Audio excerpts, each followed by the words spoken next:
Hello, what's up? Thanks for clicking on this video. Trail Tom here to talk about the MLB draft. The Twins 2023 draft class, day 3 of the MLB draft is probably concluding as I speak. This what I like to call the speed rounds. Of course, the big headliner was the first round pick, Walker Jenkins. The Twins landing that top 5 pick. Very fortunate to have done so. Moved up in the first ever MLB draft lottery, of course, to do that. And it was a bit anticlimactic, I'll say that, taking Jenkins. It was what I wanted them to do, however. The whole draft cycle, these guys have been considered the top 5 guys. Walker Jenkins was, I guess you could say, my least favorite of the top 5. So I could understand some of the thought that the Twins might pick somebody not in that top 5, kind of go against the grain there, but they ended up keeping it conventional, taking Jenkins, who a lot of people have said in a regular draft year would have been a potential number 1 overall pick. So, pretty great situation for the Twins to land in.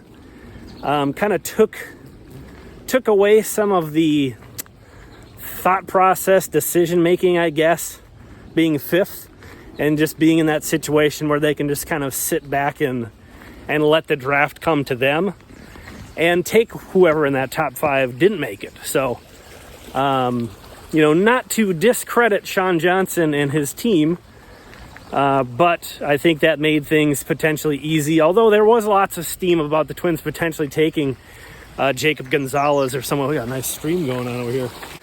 But in the first 10 rounds, the first 2 days of the draft last year, they didn't take a single high school guy. They only took a couple high school guys in all of last year's draft. And this year they took 4. They took 4 guys out of high school in the first 10 rounds in this draft.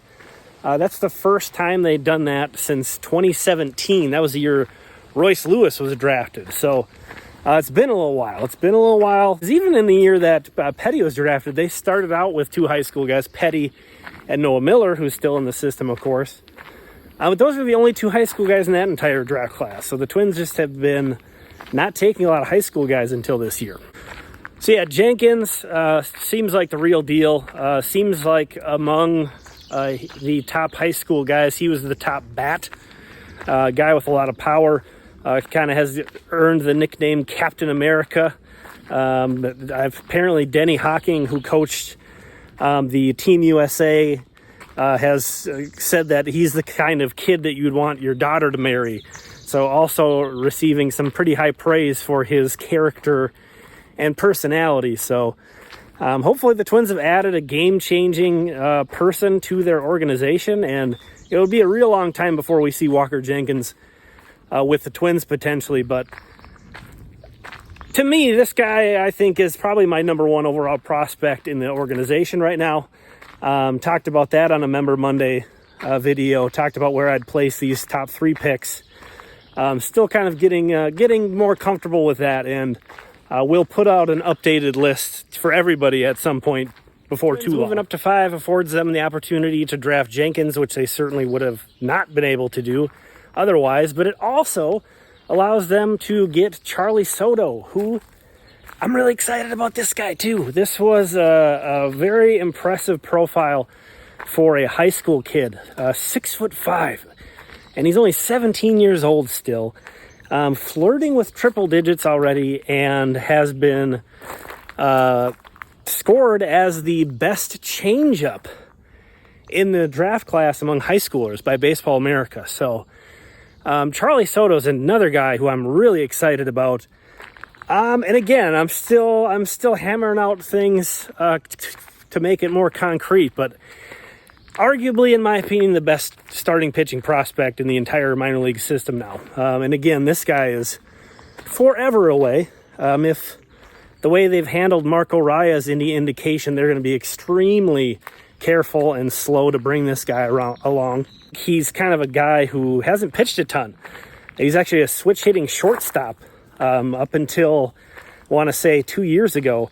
he started to focus more on pitching. So I think that uncertainty is what slid him down and made him available at number 34 overall. And in fact, Keith Law said that if this guy was, 20, if teams had more looks at him and could be more confident in what they're seeing, he probably would have been a top 10 pick in this draft. So that's the other thing. This draft, I don't think I understood how deep this draft was. This was a deep draft. The Twins got some amazing talent. There was just a lot of talent in this draft. So a lot of teams came out having a really good draft, and the Twins are definitely one of them. So I'm pretty over the moon at this point with the Twins' top 2 picks in this draft.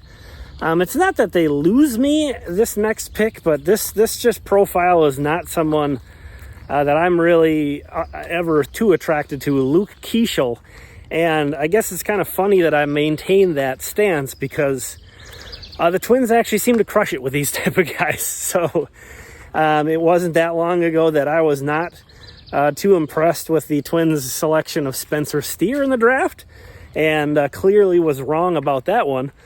Luke Keeschel, he's a guy that put up great numbers in college. Probably going to end up being a second baseman, from everything that I'm seeing. But the guy can hit, the guy can steal some bags. He's a ball player. And the Twins have been, they've been really successful with this player type.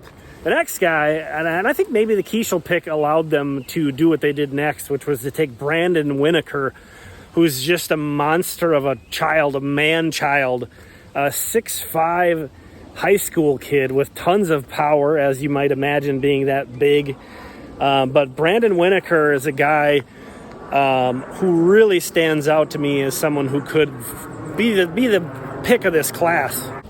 But Winokur, being so young and so tall and so big, he's kind of got that like Bambi legs thing going on where it doesn't seem like his athleticism has completely caught up with his body, which is totally understandable for a guy that size, but moves around probably a little bit better than I would have expected. Again, considering his size and his age, still obviously has a ton of growing to do, but had been playing in the infield. He's kind of been being billed as an outfielder, but I wonder if the Twins might check him out at third base for a while first. But a guy that size, the power is clearly what's standing out. He took part in the draft combine, so everybody's got lots of data on him. And I think this is a really exciting pick. Probably pretty boom or bust. We'll see what happens. Again, a lot of these guys don't pan out, but I like that pick a lot. But a pick I like quite a bit too, Tanner Hall, a guy who had a tremendous collegiate career, great command, great changeup. And, if you watched my live stream for the first round, I was kind of intrigued by the potential of taking Rhett Lauder at 5, even though I wanted them to take Jenkins. And the things I liked about Lauder was, the college resume. He was a good producer in college, and he has a great changeup. And that just seems like such a great profile to try to build up upon.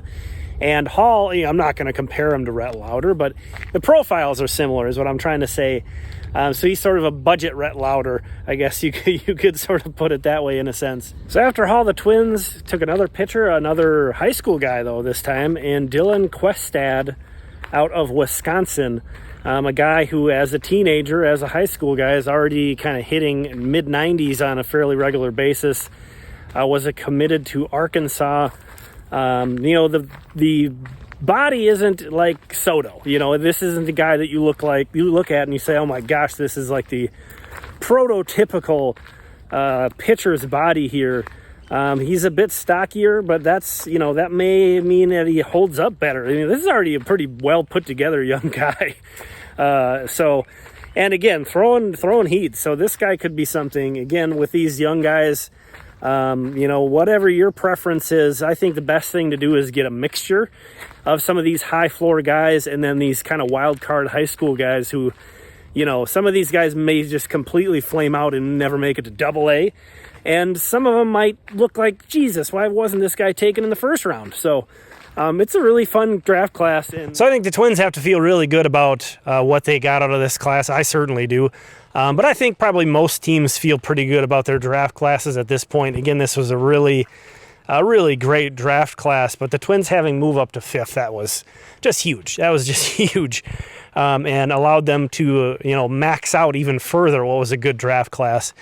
And the other thing I want to talk about from a big picture perspective, though, is some people speculated on what this draft meant for Derek Falvey, Thad Levine, and company. And I don't really think of things in that terms. And I'm not saying I'm right and they're wrong. But to me, I think the scouting guys, the guys at the head of the scouting department, the Sean Johnsons, and people like that, have a lot more influence on what the Twins are going to do in the draft than Derek Falvey or anybody in the front office.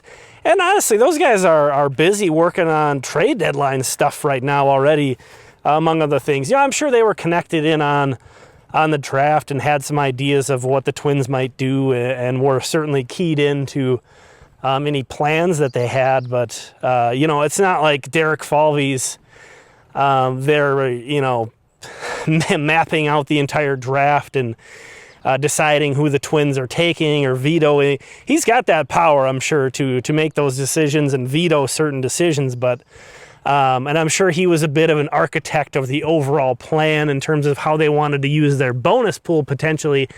But this is much more in the hands of Sean Johnson and his team and all the people that he is so connected with in the scouting department.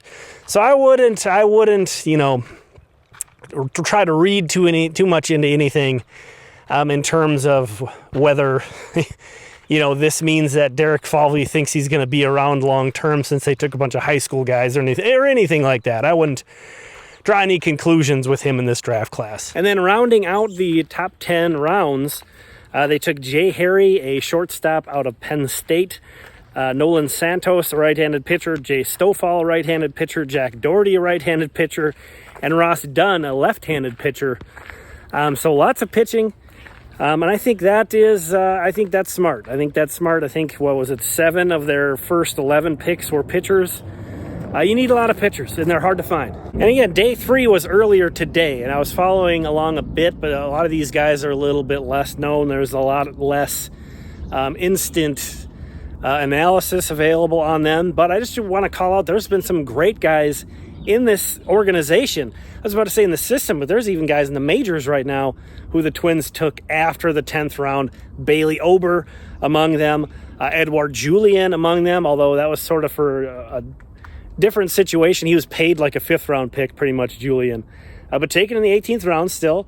David Festa in 2 years went from the 13th round to the futures game, which is pretty impressive. So these guys can have a big impact and soon. Some of these guys drafted after the 10th round. I'll overlay their picks from today so you can see what we have. We'll probably try to provide some more analysis going forward, but just really excited about getting these guys signed into the system, into these minor league affiliates, so we can start sharing highlights of these guys. But for me, that's it. I'm at my bike, so I'm going to get going. Oh, and hey, thanks to all the channel members. Really appreciate your support. Here are the premium members. We'll talk again soon.